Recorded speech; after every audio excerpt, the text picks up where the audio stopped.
Enes Bey yaklaşık olarak 3 yıldan beri horlama protezi kullanıyor. Bugün kontrolü geldi. Hemen soralım. Protezden önce ne gibi sıkıntıları vardı? Protezden sonra hayatında neler değişti?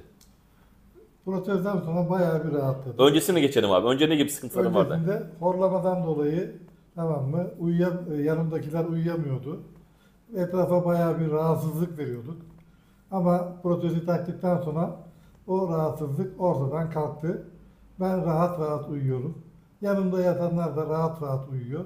O yüzden pek fazlaca ev içerisinde sıkıntımız kalmadı. Rahat rahat uyumaya devam edebiliyoruz. Peki sizce horlama protezini kullanmak zor mu ya da alışmak zor mu? Gayet kolay, hiçbir problemi yok. Rahat rahat takıp kullanabiliyorsunuz.